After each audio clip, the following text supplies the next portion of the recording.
Okay, if those planes could stop flying over, that would be great. It is springtime-ish, which means it's time for me to get started working on that truck. Once again, to bring you up to speed, that is a 2003 Ford F-150 V6 automatic two-wheel drive that I bought for $500 last summer. And a lot of people, a lot of people had feelings about the price because where they live, trucks are apparently $20 million. I don't know how this works. Here in the Inland Northwest, trucks are cheap. We don't have salt on the roads, which means they don't rust, which means they last a long time until someone just doesn't do enough mechanical maintenance. And then you can pick up trucks that are like pretty much all there for pretty cheap if you're willing to do the work. So video up there about that if you care, if you have feelings about it. Sorry. Anyway, I don't really want to talk about the price too much because it's just like been done. So the thing this truck needs next is exhaust, because if you remember from the last time we worked on this thing, the catalytic converters were glowing bright red because the previous engine had been running poorly. It had been dumping all sorts of stuff down there. They got clogged up. Insert picture here in editing, etc. And so I took the catalytic converters that were in it and I just punched them out to get it so that I could make it run. And then I parked it. It's just been sitting since then. So I have done a little bit of I've converted to an electric fan instead of the engine-driven fan. The wiring's not all done on that yet. There's more coming on this. But today's work is we're going to put that exhaust down there on that truck. I know you didn't see that, so let's take a look at the exhaust. So we have a catalytic converter Y-pipe ding-danger right there. And that comes back here to this, which is a Gibson exhaust muffler thing. And then that comes down here to dual outlet exhaust.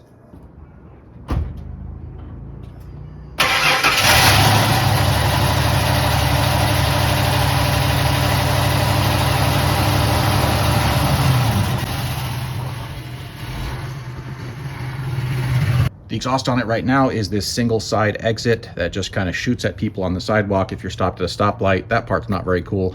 These are, they're nice. They don't bounce off of your trailer if you're pulling a trailer with the vehicle, and they're very lightweight and inexpensive. But we're going to go to the dual exit with this thing right here. It's going to come out somewhere under the bumper there. We'll find out.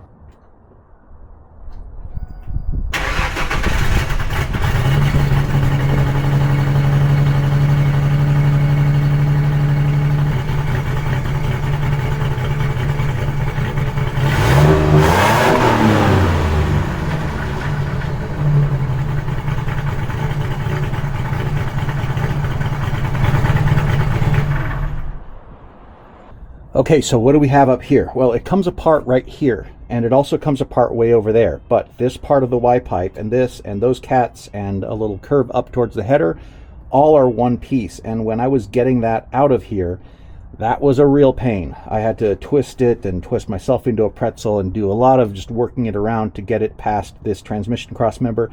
And maybe if I was a fully equipped shop with a lift, I could have just dropped the transmission crossmember itself, but I wasn't ready to do that in the driveway, and well, that's where I have to do my work. So this was a pain in the neck. Thankfully, this time, taking it apart, I can do it this way. So that's going to make life a whole lot easier. This is going to have no value at all. It's just going to go in the recycle bin, and then the new one comes apart in a couple extra sections, so it's going to be a lot easier.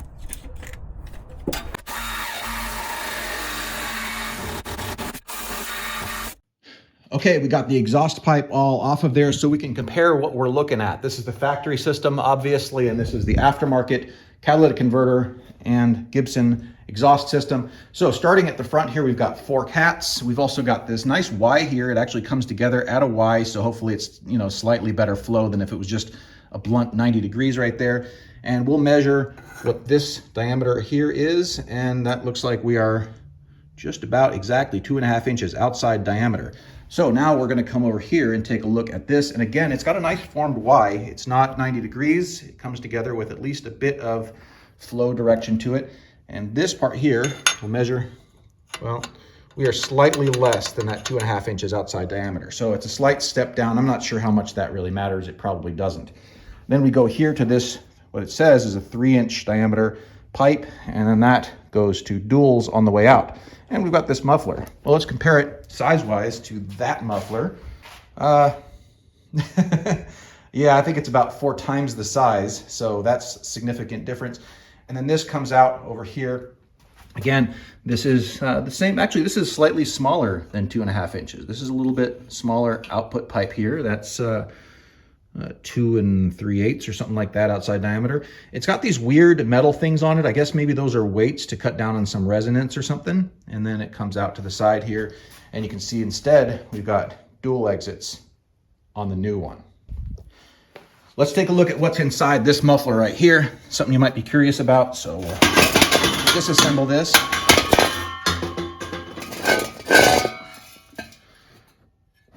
So this is a more or less straight through exhaust system.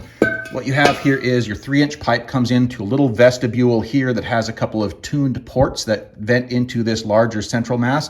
And then here you've got basically the same thing. These little smaller guys, 2.5 inch or whatever they are, they both penetrate through to a baffle here, and then there's kind of a tuned little vent here.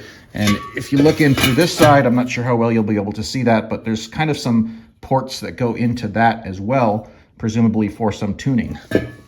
Yeah, that is for sure at least double the volume. So that is going to be a considerably louder muffler, I believe. The question, of course, is louder better? Because when you start off with, stop bouncing. Because when you start off with a bad sounding engine and then you just make it louder, you didn't make it better, you just made it louder. Now more people can go, ugh, because they don't want to hear that.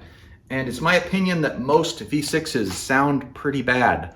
I'm sorry, a lot of 4-cylinders sound really good. V8s are hard to make sound bad. V6s, like a fart and a yawn. They're just not really a very good sound. And so a louder fart and a yawn is just kind of more embarrassing in my opinion. However, there are some opportunities to make it sound its best, and I don't know enough about the science of how to do that exactly, so we're just gonna go with letting Gibson do what they do, and hopefully it sounds better. The other part, of course, is that we're starting off with not a whole lot of horsepower. So if we can uncork 1 or 2, that's a significant percentage. That's not a bad thing. And the other part, of course, is that I think that having the exhaust coming out of the back of the truck just kind of is cooler. Jet propulsion, I don't know. It's cooler to have it come out the back.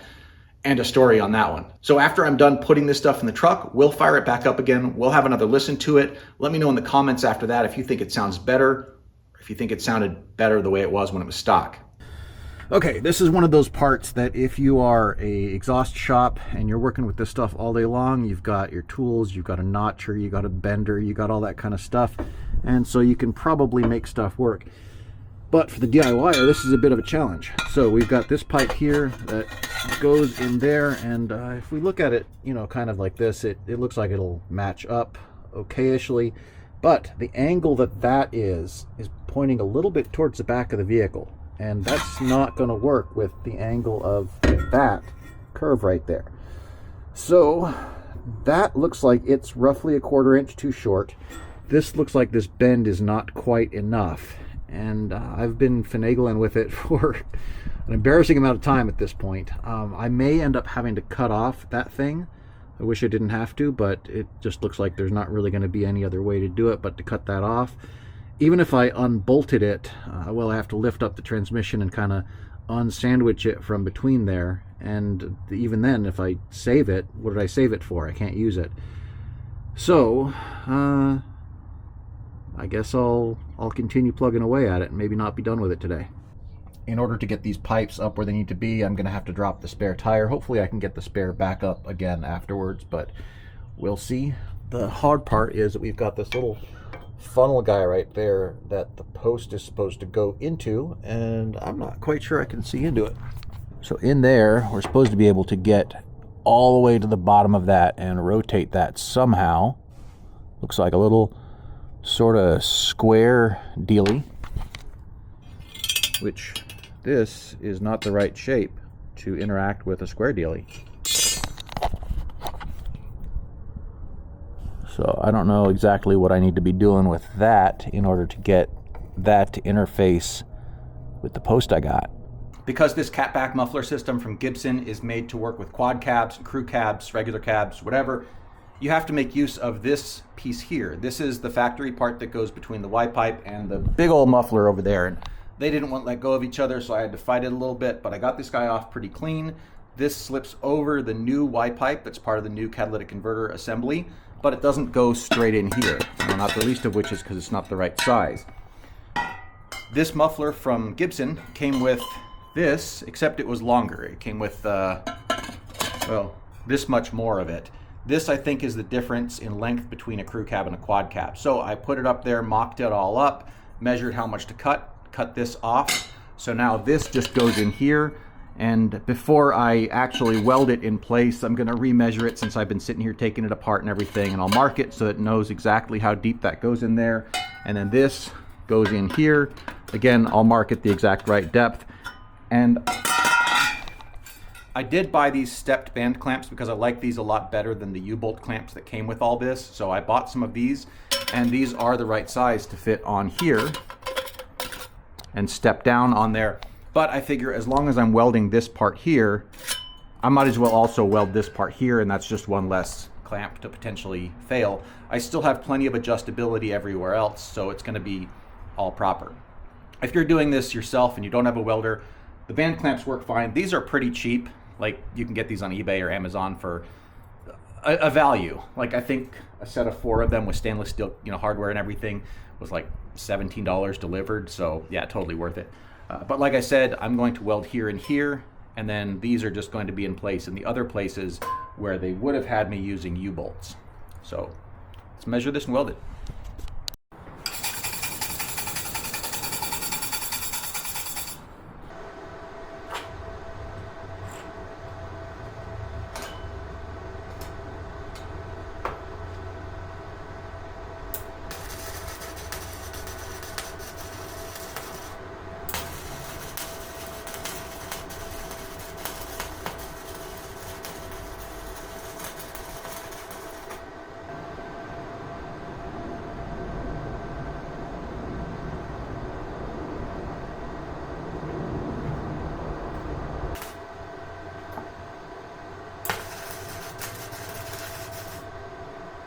All right, let's be real here for a second. Are my welds any good? No, of course they're not. This is the second thing that I've welded since getting that welder. This is just me practicing. That's how you get good at stuff. You have to first do stuff that, in this case, this is pretty inconsequential. No one's gonna get hurt if I mess this up. I'd have to mess it up pretty bad for it to be even less structurally sound than a clamp. So I did this. I looked in through the top while shining a flashlight to make sure there weren't any parts where light was shining through, because if light shines in, then exhaust comes out. You know how this works. So that's on there. Now we'll get it up underneath the truck and we'll finish that all up. This part up here gets one of those band clamps, so that'll be cool. And I think we're pretty close to in business. Okay, lighting is not our friend.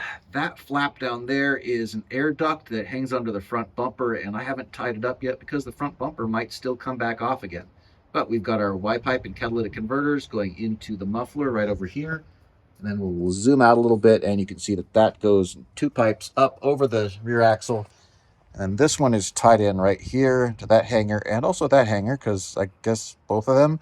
And then this one over here is tied into that hanger, and then it comes out pretty close to the trailer hitch. And then this one comes out close to the trailer hitch on that side. There's a bit of wiggle room left in them, so I can kind of get them exactly where I need them to be so that the tailpipes come out pretty uniform. I don't want it to look too janky. And then we got to talk about our tips.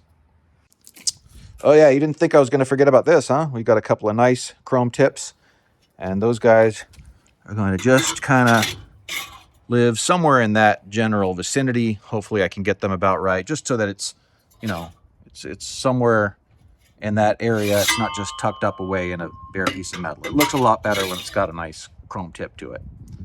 So let's get to work on that.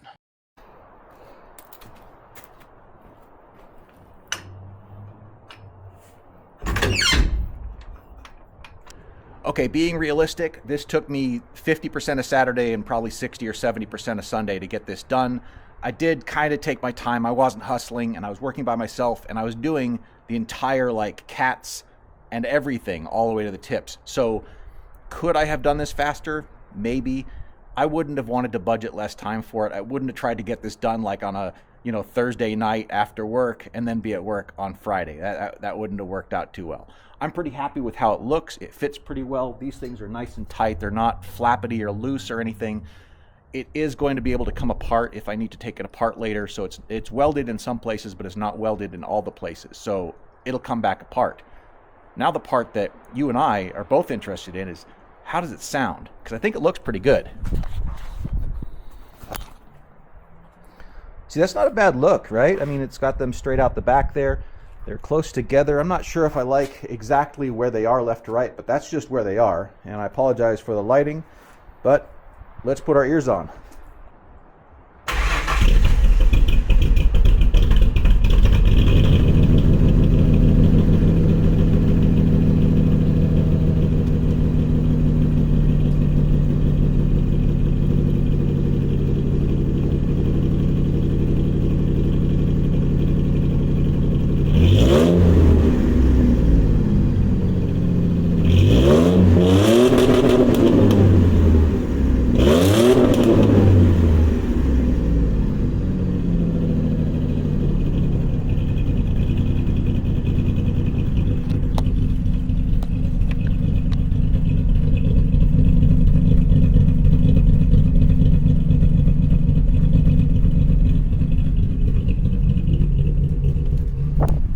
Check engine light turned off.